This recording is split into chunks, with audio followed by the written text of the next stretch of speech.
Look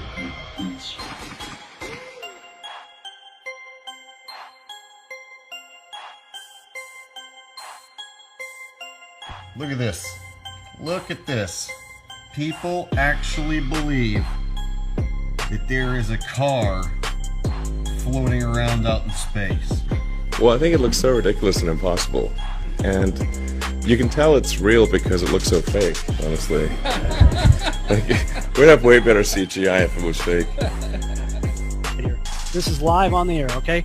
I'm going to zoom in on the Earth in Photoshop. You see the Earth? Okay, I'm going to go to Image, Adjust, Levels, and I'm going to bring the levels up. Uh-oh. What is that? Why is there a square box around the Earth?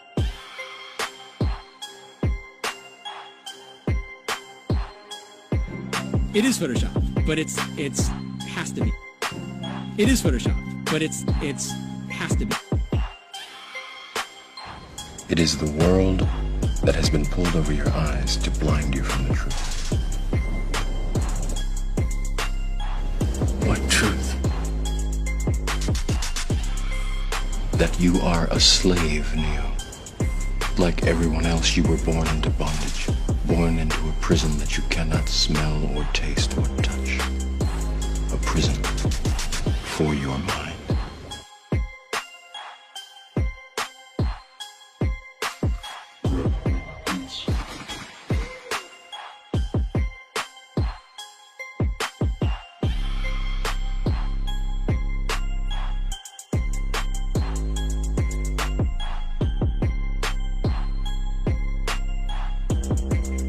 So let's use this model of the Earth.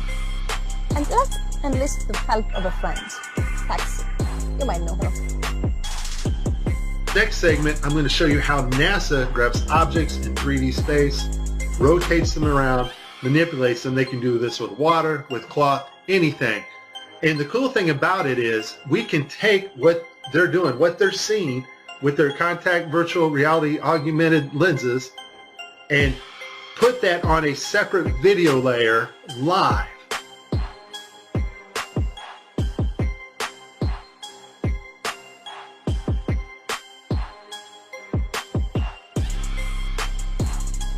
Okay, I have a lot of Tim Peak screw-ups, but this one here, the system glitches, the software does not track his hand properly, and Tim slips his hand underneath his other fingers, which is tightly holding onto the mic, which would be impossible.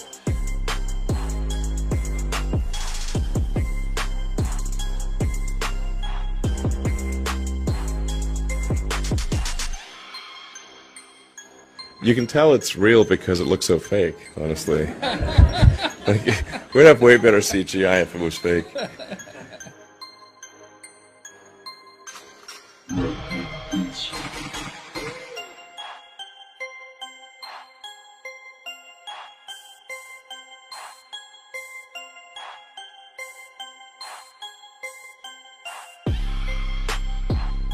Just another example of NASA faking space. Let's take a look here at this supposed image of Jupiter. Nothing more than CGI fakery. The supposed auroras. Again, at NASA's official website where it states Hubble captures vivid auroras in Jupiter's atmosphere. Here's the problem. The date of June 30th, 2016. Now take a look at this. Another so-called official image of Jupiter. This one's from back in 2014. You see the problem here? Now let's take a closer look at the supposed two images provided from NASA of Jupiter. All the clouds are in the same exact position. Here's a side-by-side. People can't see what's taking place here with NASA. Nothing more than fakery. I mean, give me a break. This is a complete insult. You have a brain in your head.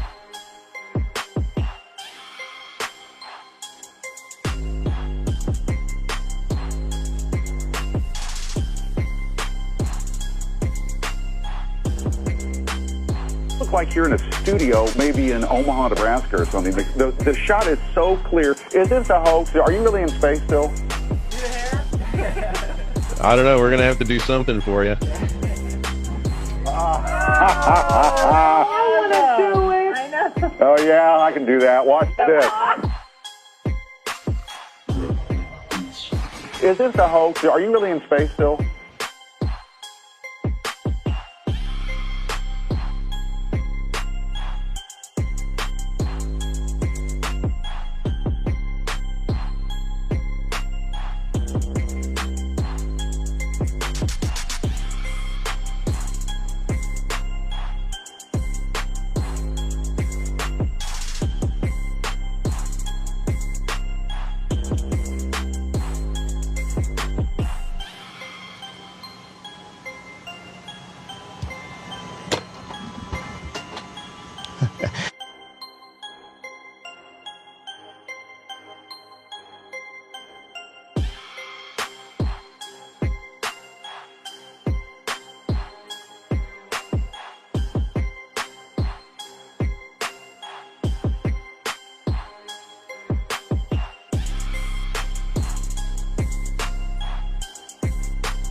Can you do a somersault right now?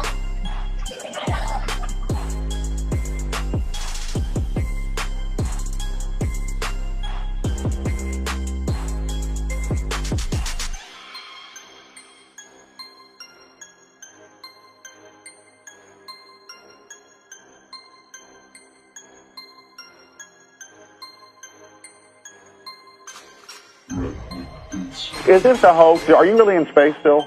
See the hair? See the hair? And they just start making stuff up. Yeah. Like that Neil Armstrong guy. Have you seen him on the talk shows? Neil Armstrong, you mean the first man to walk on the moon? Talk about a fish story. Yeah.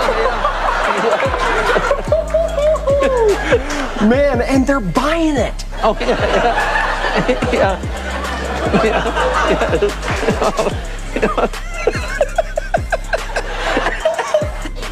So many times during spacewalks outside the International Space Station, we can see air bubbles rising up. Can you touch on how there are air bubbles in space? Can you be more specific? Air bubbles?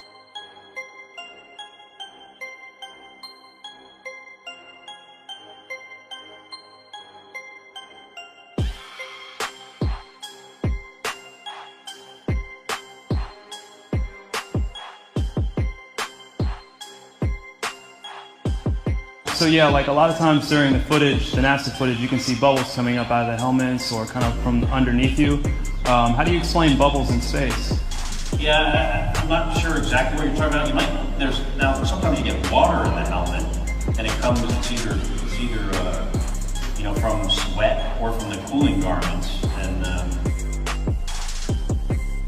that's generally what that is. I've never seen any kind of air bubble anywhere. Could it be that you're filming in an underwater pool and you're not really out there?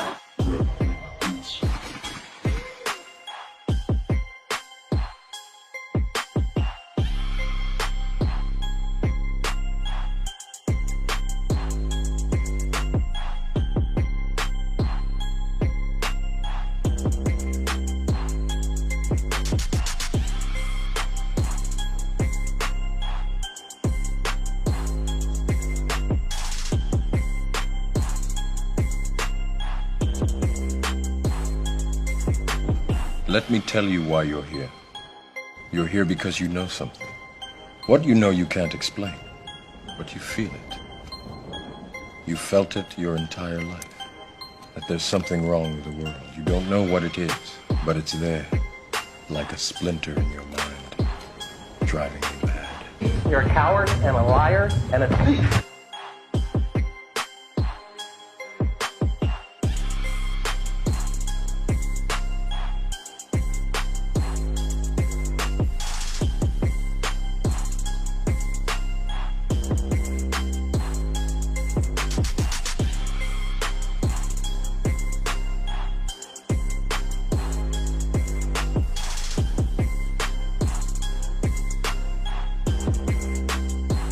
In 1986, the shuttle Challenger exploded about 74 seconds after takeoff, killing all 7 astronauts inside.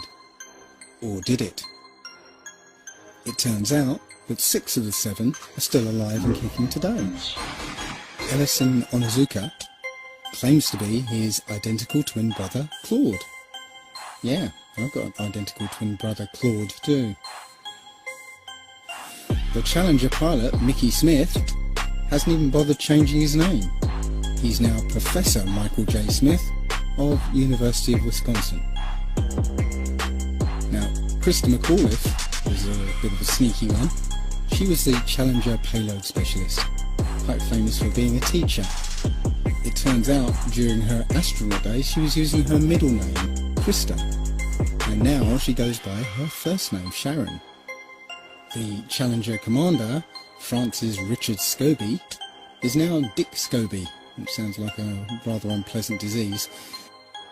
Judith Resnick, the Challenger mission specialist, again hasn't even bothered changing her name. She's a professor at Yale Law. And finally, Ronald McNair, another Challenger mission specialist, claims to be his identical twin brother, Carl McNair. What are the odds? So there I was, just minding my own business, looking at Google Earth, and this big, snow-covered monstrosity is staring me in the face like, why is that covered in snow? So I keep digging a little bit deeper, and I finally get underneath this cloud cover here, and a few images pop up. And I say, oh, images, what are they? Well, this is what you got, which I'm sure that looks familiar to you, right? Looks just like the pictures they give us of Mars. So I'm just kind of creeping around here and definitely noticing the same kind of undulation changes and same kind of rock, same kind of dirt. The only thing that's missing is that nice little red tint that they pay somebody $150,000 a year to put on there. So I'll keep kind of going through here and see if it... What the...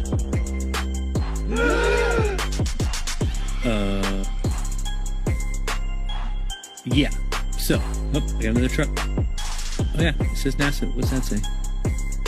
Mars Project? I think I found out where Mars is, guys. At some point in the future, we're going to look back and say, how did we do it without space? The kinds of technologies that we're testing out on Space Station are definitely helping us with our goals of going beyond low Earth orbit. Early in the next decade, a set of crewed flights will test and prove the systems required for exploration beyond low Earth orbit. Right now, we only can fly in Earth orbit. That's the farthest that we can go. And this new system that we're building is going to allow us to go beyond and hopefully take humans into the solar system to explore. As we get further away from Earth, we'll pass through the Van Allen belts, an area of dangerous radiation. We must solve these challenges before we send people through this region of space. We must solve these challenges before we send people through this region of space. There's a small problem with going to the moon, and inch by inch, NASA is leaking out that they know that there's a problem there. It's called the Van Allen belts, high radiation belts of charged particles around Earth, and we don't know how to get through them, they say. Well, isn't that interesting, because there sure didn't seem to be a problem back in 1969. The moon landing stopped in 1972 and we haven't been back. We haven't been beyond the Van Allen belts. NASA admitted that it had lost the original footage of man's first steps on the moon. Go to YouTube and watch A Funny Thing Happened on the Way to the Moon. It contains newly discovered evidence, which is part of the missing tapes, of outtakes from the first mission to the moon, of them falsifying a shot of being halfway to the moon. For NASA to come out and say that all the tapes were erased, I mean, it's incredible. Geraldo, this isn't just one tape. This is rooms of tape labeled Apollo 11 moon landing. Someone had to physically go and erase it. It's very challenging to try to prove we landed on the moon, and it shouldn't be challenging. The tape should be there. There should be plenty of evidence. I mean, it's proof right there. This is an official NASA photo of the first Apollo 11 lunar module landing on the moon. I mean, it's right there. This is proof, man. It's the picture's right there. It's landing on the moon. But the only problem I have with this picture is that it's taken from the moon.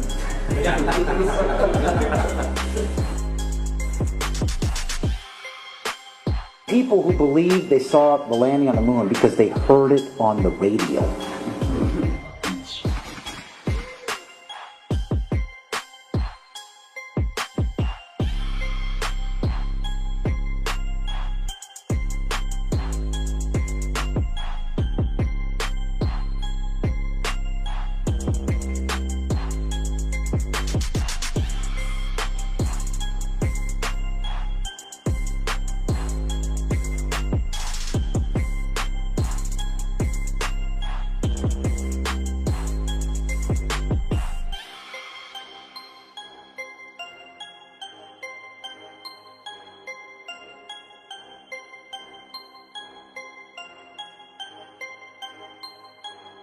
Here's a picture of the INSAT actually being deployed from the spacecraft.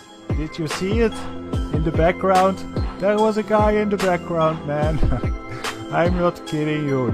You can't deny that that's someone in the background. There's a guy moving in the background.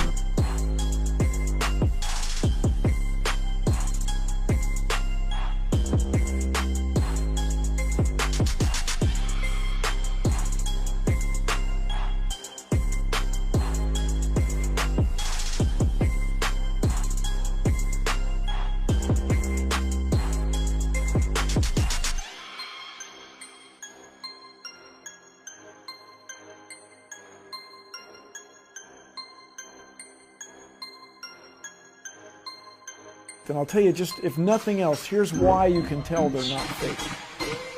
Just to create the paperwork, that amount of paperwork would make faking it prohibitively expensive. No one could afford to generate that much documentation.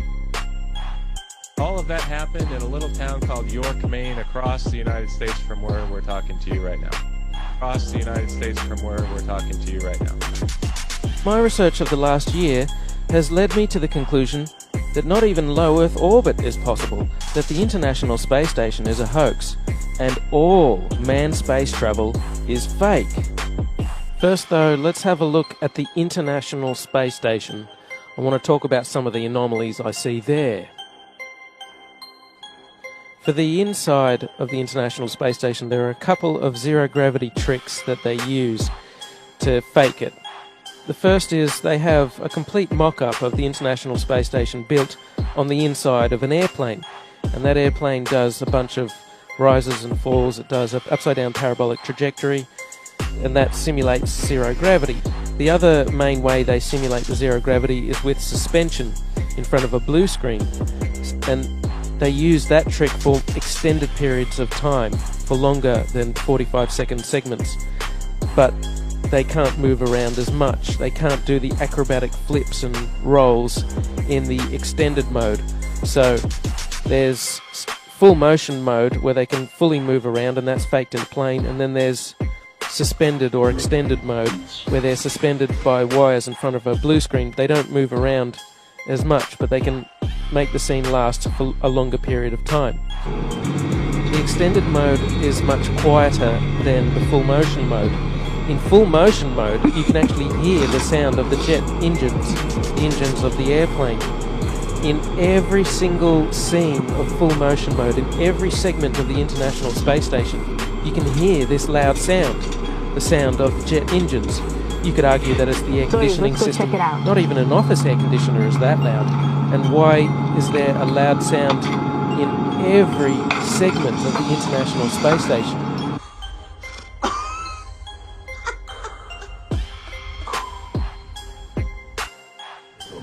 Mr. Armstrong, Bart Sibrel, ABC Digital.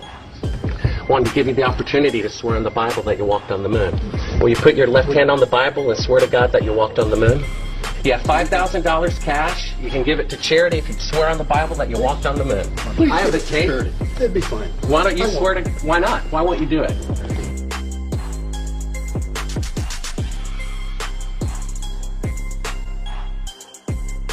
The Earth supposedly 23.4 degrees on its axis. And that leaves you, of course, the occultic number, again, 66.6 degrees off. Well, Earth is supposedly orbiting around the Sun at 66,600 miles an hour.